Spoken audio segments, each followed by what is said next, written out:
Discover the art of finding serenity and balance amidst the chaos of daily life by participating in our online yoga course. Sign up to experience the transformative benefits of yoga. The link is in the description.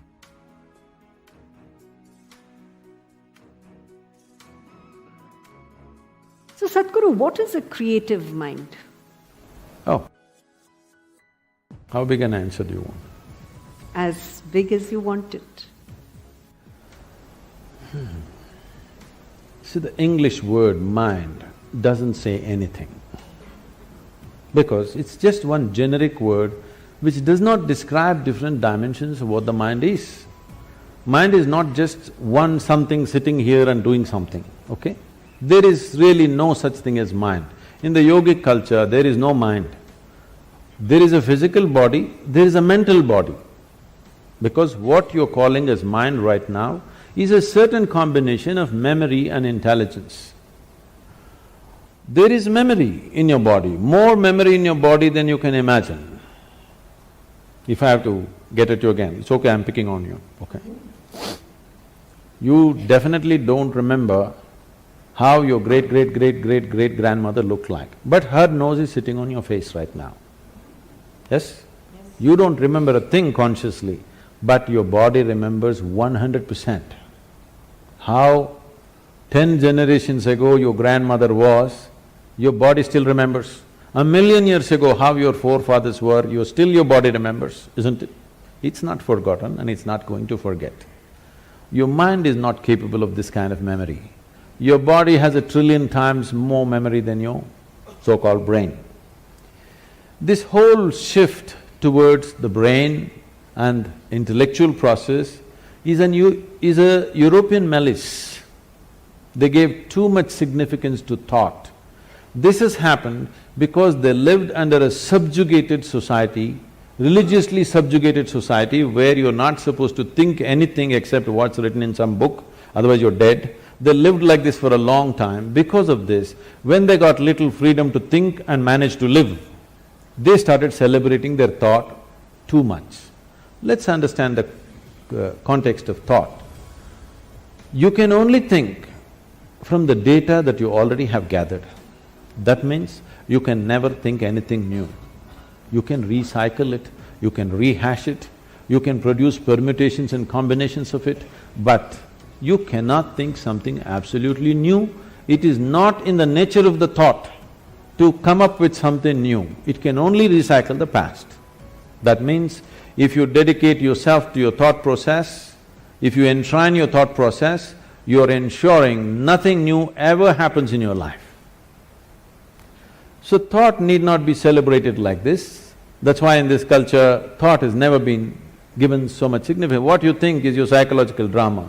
We don't think much about that because it's your drama is important for you, somebody else's drama is important for them. Everybody thinks their drama is the most important drama in the universe. This is everybody's experience because they're so identified with their own psychological drama. This psychological drama should not determine the nature of your life because this is just a small happening compared to the life process. Life is a much deeper intelligence than intellect. We can look at… the yogic system looks at the mind as 16 parts. Those 16 parts are further broken and they're taken up to 84,000 parts. But now if I talk about 84,000, already there's a segment which says no, so I will make it 4. I'm taking away 80, okay? I'm being fair to you. Only 4.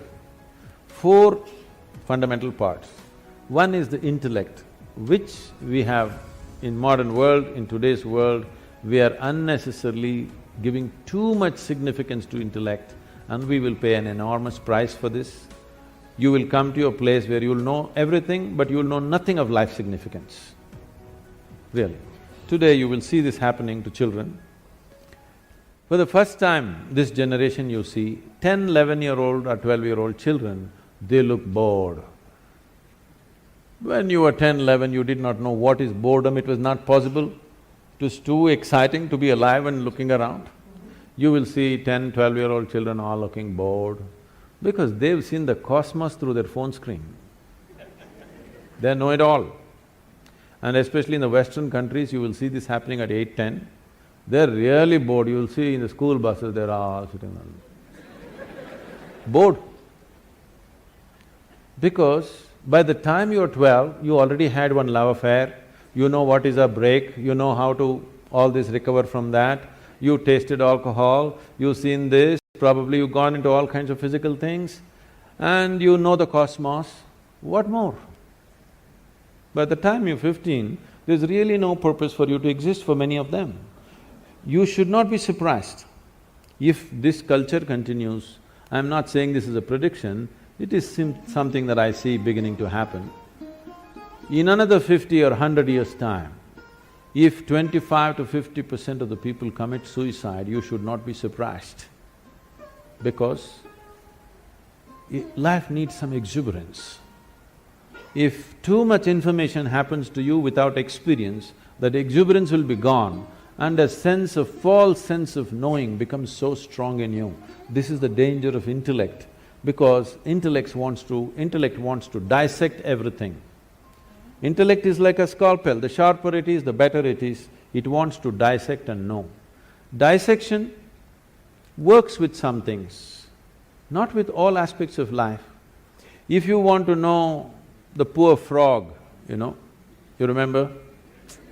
The poor frog that you crucified and cut, and great knowledge you acquired from all that torture is unbelievable.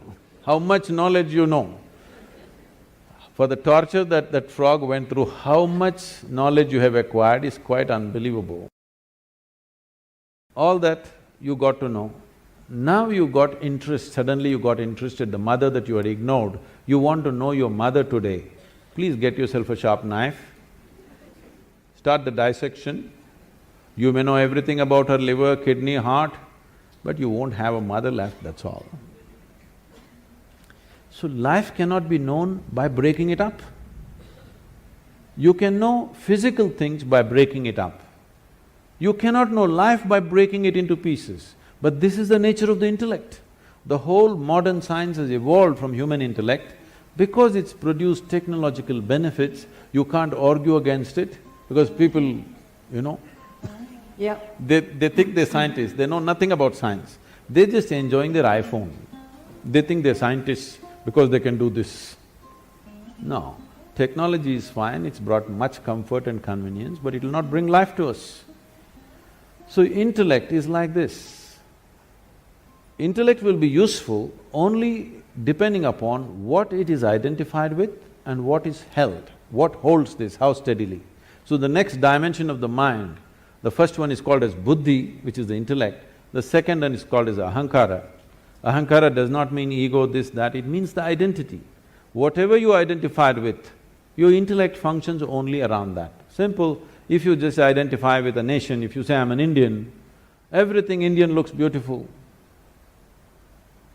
If you cross the border and you say you're something else, all that looks beautiful. So whatever you identified with, it's only with that the intellect functions. So ahankara is the identity. How consciously and how steadily your ahankara has been created will determine the effectiveness of your intellect. Just because it's sharp, it does not mean it'll be effective, because sharp intellect or a sharp knife can cause any amount of damage to you. If you have a sharp knife and you don't have a steady hand, you will cut yourself all over the place. That's all that's happening. Human suffering is just this. You don't know how to hold this intellect in your hand properly. Every day you're cutting yourself. All suffering is on self-help because your own mind causing this to you all the time. No matter what happens, people suffer, whichever way they suffer, because they don't know how to hold this intellect. If you had the mind of an earthworm, you would be quite peaceful. Yes? You're trying to do it in so many ways to reduce the sharpness of the intellect by drink, by drug, by overeating, by doing all kinds of things somehow to take away the sharpness because the damn thing hurts. It hurts not because that's its nature, It hurts because you do not know how to hold it. The next dimension of the mind is called as manas, which is a huge volume of memory. It is not here or there, entire body carries memory. So, manomaya kosha, this is called a huge sack of memory. This memory is in various stacks, we'll not go into all these details considering some people have said a clear no. They don't want to have a mind, I'm sorry, they don't want to know anything about the mind. So the fourth dimension of the mind is called as chitta. Chitta means it's pure intelligence. It is unsullied by memory. It has no trace of any kind of memory, it's just pure intelligence. If you touch this, then you have access to what you're referring to as the source of creation, because all kinds of things might have been fed to you. God is this, God is love, God is compassion, God is kind, whatever. Somebody come, stand on the edge of this stage, say all the prayer you want to say and fall. Let me see whether compassion happens to you or a cracked bone happens to you. I would like to check, all right? All these things have been made up because whatever somebody is deprived of, they will attribute that quality to their idea of God. Your ideas of God have come only because you do not know how this whole creation happened. Because you don't have an answer, you made it up. Because you're a human being, you said a big human being is sitting up there. Oh, how can you do all this? If somebody asks, he has 10 hands, so he does lot of things, not like you. Whatever, it's all right for children. But essentially because you do not know how creation happened, you are coming up with explanations. So that which is the source of creation, don't believe what I say, what anybody says. Pay attention to one piece of creation. Just take a flower, pay attention to this, pay an attention to a leaf or an atom or an ant. All you will see is phenomenal intelligence beyond anything you can imagine, yes? But nobody told you God is intelligence. But this culture has said this to you in many ways. They told you Chidakasha, Chidambara and so many things to tell you if you touch your chit, the whole existence becomes yours. Everything that's worth knowing is right here because you have access to the source of creation. So these are the four dimensions of your mind. Unfortunately, the modern education thinks by just feeding information and keeping the intellect reasonably sharp, everything is going to happen. No. You will rip this planet apart looking for well-being. You may lose the planet, or you may manage to go to another planet and start your work again there. But well-being will not happen. If well-being has to happen, you have to dig a little deeper into this one, otherwise, no.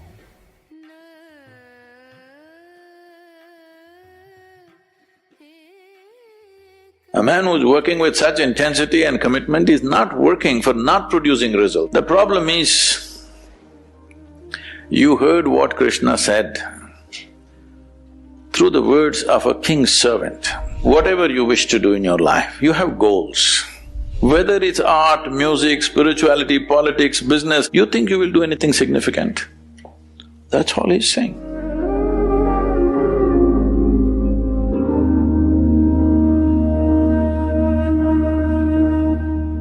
In the Bhagavad Gita, Lord Krishna advises us to keep putting in effort without being attached to the results. But I find it incredibly hard to keep working and not obsess over the results. And I would love to know how we can better practice putting in effort while being detached to the results. Well,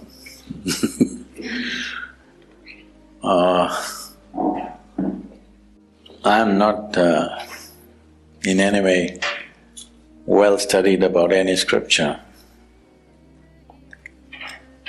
It's unfortunate, but I have to say I have not even read the Gita.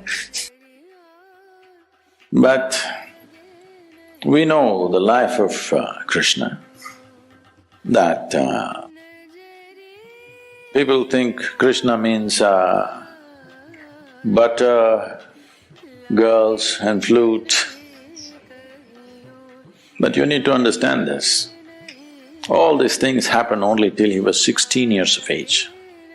So after 16, he lived an extremely committed life. His commitment was to marry the political process of the day with the spiritual process. Because he saw, unless those who wield power are essentially in their experience have a larger sense of life and an inclusive sense of identity, not my family, my children, my husband, my wife, this stuff.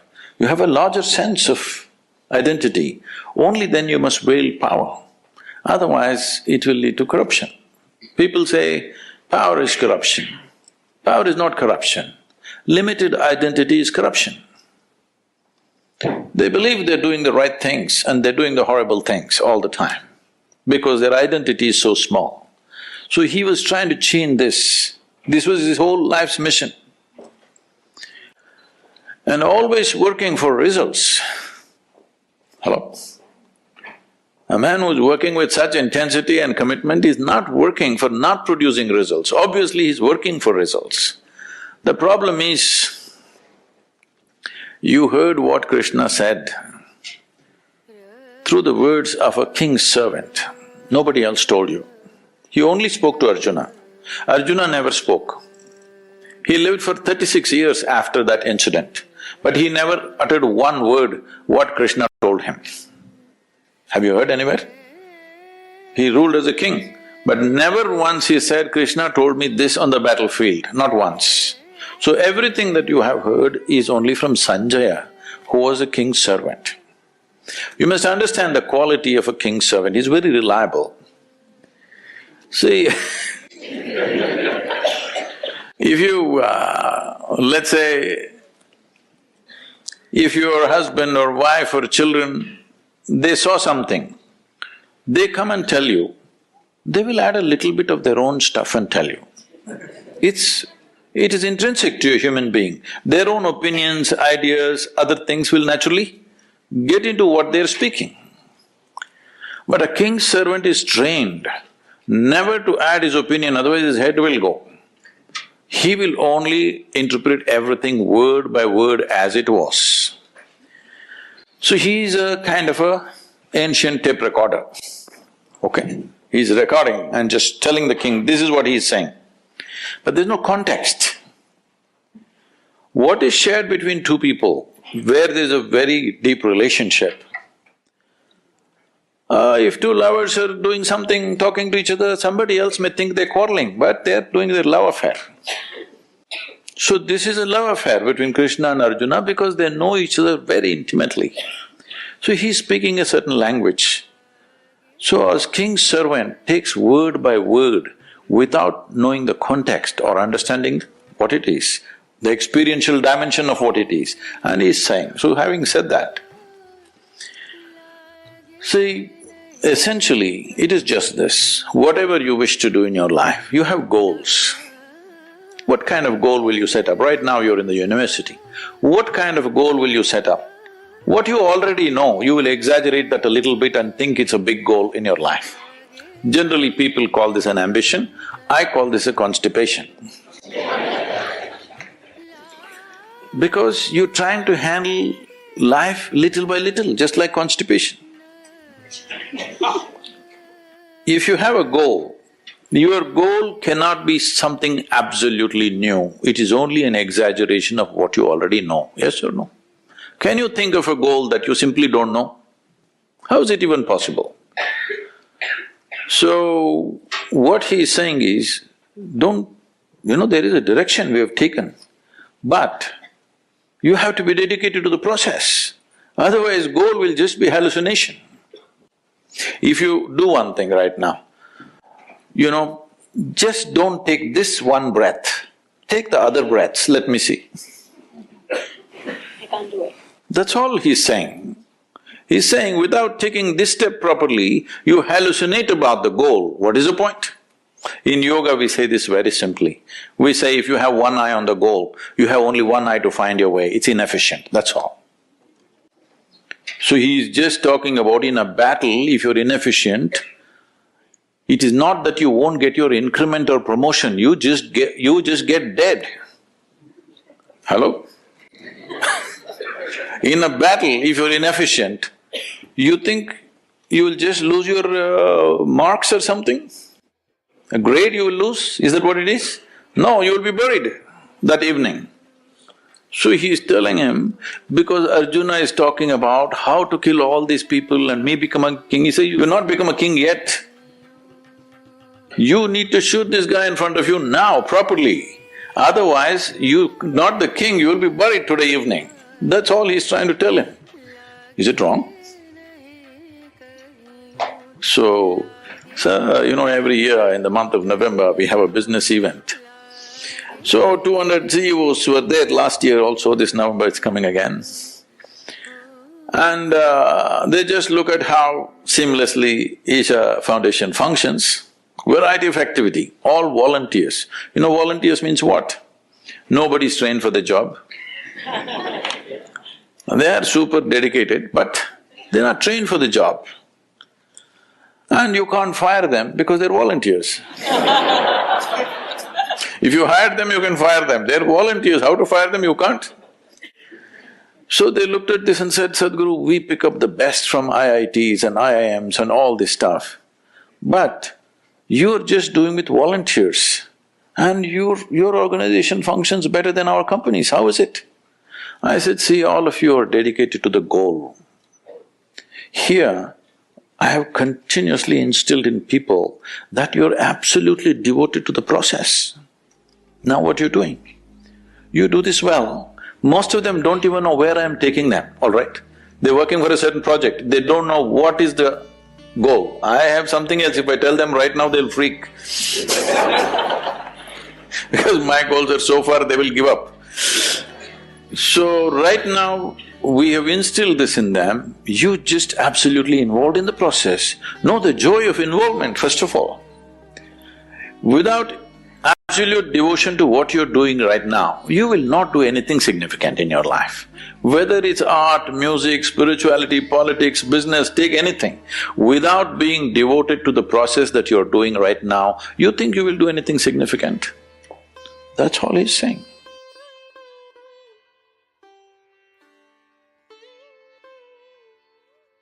See, especially if he is nasty creature, especially if it is so, this is your perception. But especially if somebody is a nasty creature in your home or in your office or wherever you are, you seeing something in a certain way is not about them, it's about you. Do you want to keep your eyes, your mind, your heart, your body pleasant or unpleasant? You make up your mind on that one. Now, if you look at him, I said even that nasty creature, please look at him, it's like me. I am not telling you that you have to listen to his teaching or take new practices from him. No, I'm saying, if you have looked at me with a certain sense of reverence, devotion, love, affection, whatever is your emotion, if you have, please see everything with that, because all I'm saying is, you have a body, you have a mind, you have emotion, energy. We're talking about your emotion right now. If you hit a certain level of sweetness of emotion at one point in your life, either because of your love or devotion or compassion or whatever, you hit a certain level of sweetness, this is the high point in your life. Now you should not come back from that, you must see how to go beyond that. I am saying whatever was the highest or the sweetest or the most wonderful emotion you had, make that the baseline, why are you coming back again? If you did not know such an emotion, then what would I tell you? Which is the sweetest emotion you had in your life? my child, okay, see everybody as your child. We've told you that at one time. Then I saw you sat here with tears of blissfulness and love coming out of you. Then I said, see everybody as you're looking at me right now. Because this will make your eyes, your mind, your heart, your body and your very being sweet and wonderful. This is not about him. Especially if he is being difficult, then you are being well trained. Even if you go to hell, you will do well. Yes. Because nobody has guaranteed you. Have I ever told you I will get you a ticket to heaven? I've been constantly threatening you, right here things will happen. So, you must understand this is about your transformation. The problem with you is, because you read… what are those? Well, I don't want to take names anyway. You read all those romantic books when you were a teenager and then you imagined all kinds of things. You are not first of all straight with yourself. Your hormones are working up. Suddenly you look at somebody, wow, can't believe she's so beautiful, she's so fantastic, he's so handsome, he's so wonderful, everything he does, ah! You're bullshitting yourself.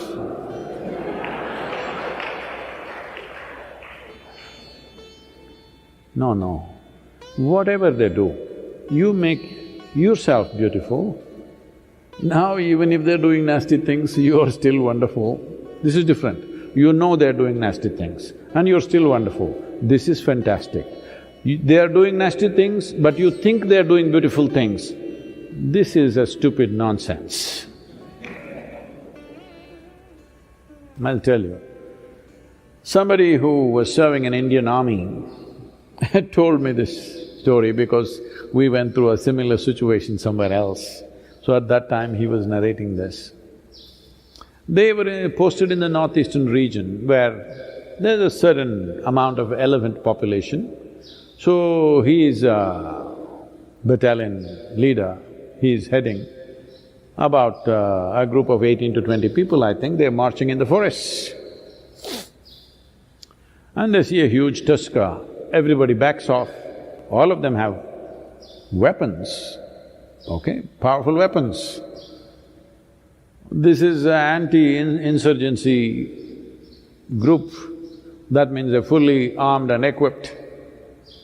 They can shoot down a tusker from 100 meters, 200 meters, whatever they want. But they all back off because that's not the reason why they are there. But he was telling me this because some situation happened like this with one South Indian person. So suddenly there was one Tamil man in the thing who was a sergeant, Havaldar.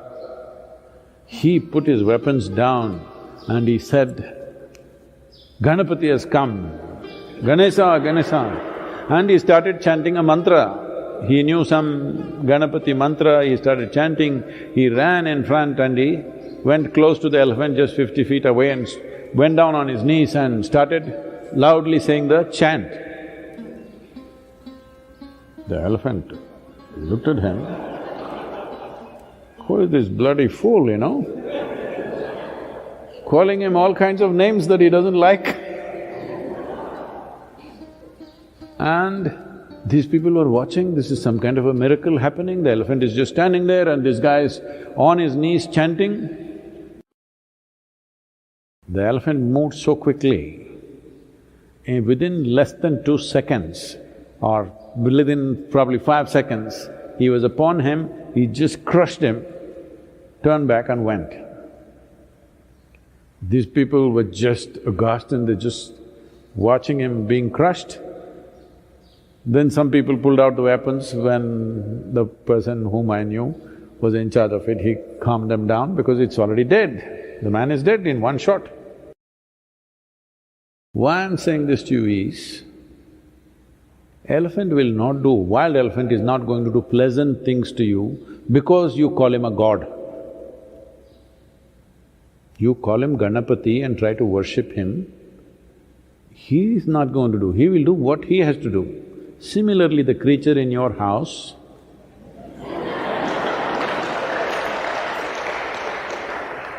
he will do what he has to do, whatever is his characteristic. It is just about you I'm talking. You're always thinking of life as a relationship. No, I want you to understand, before you were born or even when you were being born, you did not have a relationship even with your mother. This is going to be very unpopular, people are going to pick on me, but please look at it. You don't have a relationship. You just have an existence. Relationship happened because of your needs. You saw her as your food, you went for her. You saw her as the basis of your survival. You recognize that quickly, you know. The moment a child is born, hand her over to another man or another woman and let them take care of all the child's needs. Child will immediately go to them. This whole idea that you think it's coming to you because you are the mother and you delivered, no. It is because of the needs you form relationships. Otherwise, there is just existence.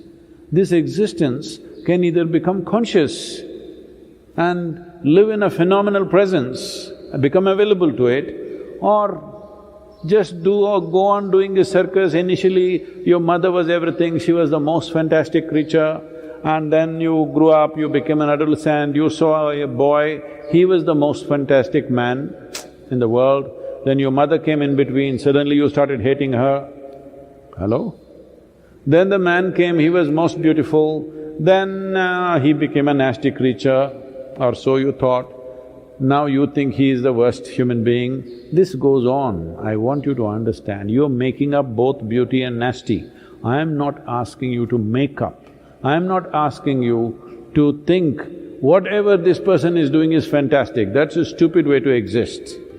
It's just that if you see everything, whatever is the peak experience you've had, make that the baseline. This is growth.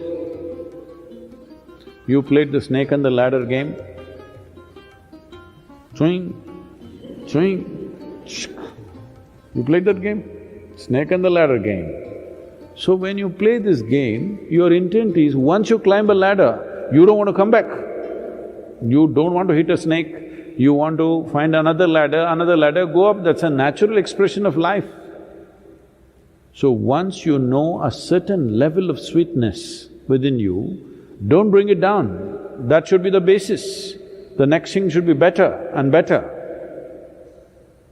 So when I said, right now you are sitting here with tears of ecstasy and love like this with me, then I said, let this be the basis. Don't go down from this. See everything as this. At least let this much happen. If this is continuously happening, constantly happening, then of course you will hit another ladder. Just a little bit of time. Don't come down, that's all I said. And please don't describe him as a nasty creature. Poor man.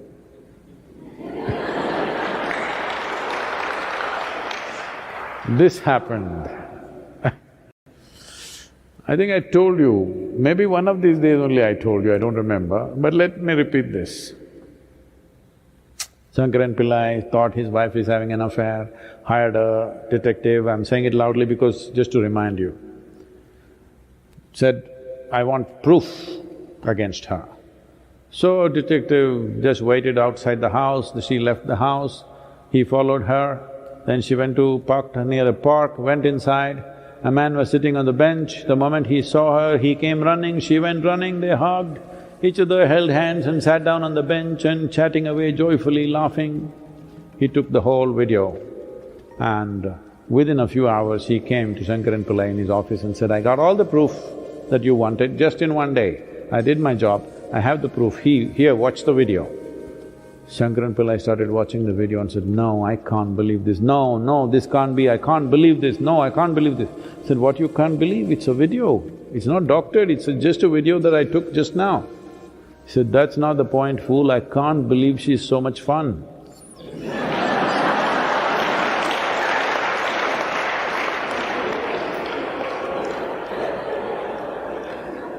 So, after 15 days is over, when the man goes away somewhere, then you will see how much fun he was. Don't do this to yourself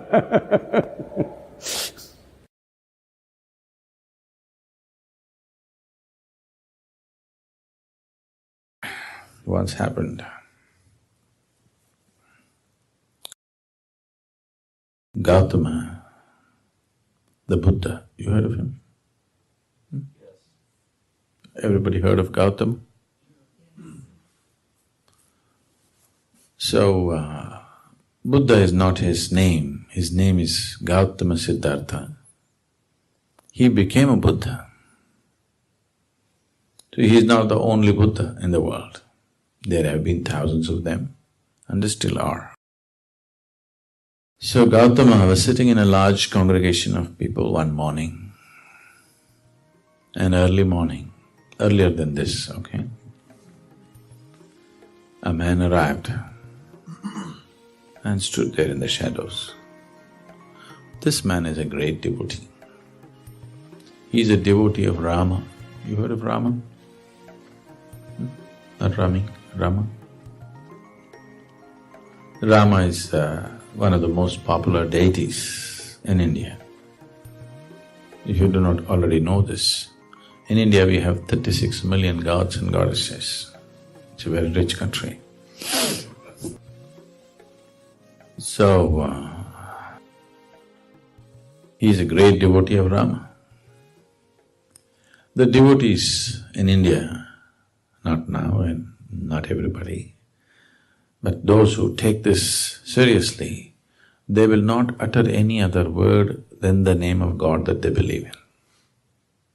So if they want you to come, they'll say Ram Ram. If they want you to go, Ram Ram.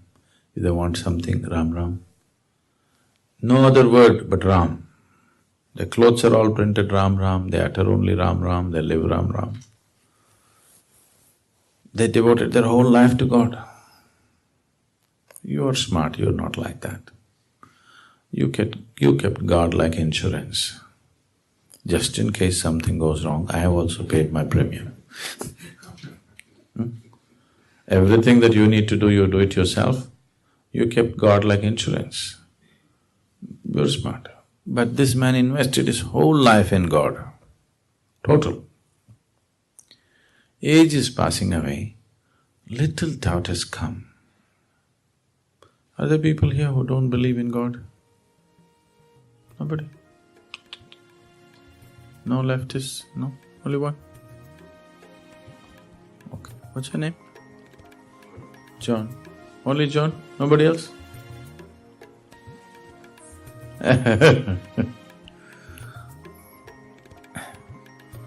So, little doubt has come. He knows there is God. Just a little doubt. Suppose there is no God. I'm wasting my whole life doing Ram, Ram, Ram. See, this doubt will come to you only if you invest your whole life. You invest just 10 minutes in a week, then you will not get this doubt, it's all right, what's the problem? If you invest your life completely into God, then within 3 days doubt will come. Am I wasting my life just doing this? And there are other people who don't believe. See, look at this John, he doesn't believe. For him also sun comes up in the morning, for him also flowers blossom, from him also life happens. Looks like he's having a better time than me. It's a little doubt, he knows there is God, just a little doubt. Now there is an enlightened being here, he wants to confirm. But after being a well-known devotee for a long time, because he did not just go to the temple, he built many temples. At this stage in his life, how to ask whether there is God or not now? So he came early morning, stood in the shadows there and asked this inevitable question, is there God? Gautama looked at the man and gave a clear, emphatic no. Here this large congregation of disciples, this has always been a struggle in their mind, is there God or no God, is there God or no God? Oof! One big relief. Whenever they ask such a question to Gautama, he just becomes silent, he doesn't say anything. For the first time he gave a clear answer, no God. Joy spread across the congregation. Just the struggle, is there God or no God, is over. The enlightened one has declared there is no God. The message spread across the town. Through the day, celebrations happened because just imagine the freedom of it. No God means nobody sitting up there keeping accounts of what you did and what you did not do to punish you, burn you in hell or do this or that. Life is completely yours. So through the day, celebrations happened. Everybody is in great joy. The evening, once again the congregation is sitting, another man came. He also standing in the shadows. This man is a Charvaka. Charvaka means, in India, there are groups of people who are known as Charvakas. These Charvakas are out and out materialists. They don't believe anything other than what they can see. Probably this is the only culture that allows this. You will see actively missionaries of God going from village to village spreading their God message, and missionaries of no God going from village to village, arguing with people and proving to them how there is no God. Probably this is the only culture that allows that. Anywhere else they would be killed. So if you want, you can spread God, or if you want, you can spread no God. This is true democracy, you know. This has been there like this for thousands of years. People come and set up arguments in the village and they prove to you how there is no God. So this is an expert Charvaka. Whatever kind of believer you are, if you talk to him for 10 minutes, he'll prove to you no God. For thousands of people, he's proved no God, no God, no God. Age is passing. Little doubt has come. Suppose there is God. When I go there, will he leave me? And all these believers say that he's got all kinds of torture equipment up there. So because I went about proving to everybody that he doesn't exist, he may torture me much more. He knows there is no God. He's proved to thousands of people there is no God. Just a little doubt. Now there's an enlightened being here, he wants to confirm. So he appeared there in the evening. And he asked the same inevitable question, is there God? Gautama looked at the man and said, yes. Once again turmoil started. Morning he said, no God, they were all really happy. In the evening he says, there is God. So what's the game Gautama is trying to play? See, if you believe there is God, or if you believe there is no God, you're in the same boat. You believe something that you do not know. I believe this, you believe that, doesn't make any difference. You can believe whatever you want. Yes? Everybody can believe whatever they want. It need not have anything to do with reality as such. If you say, I do not know, the longing to know will arise within you. If the longing arises, the seeking arises. If the seeking arises, the possibility of knowing exists.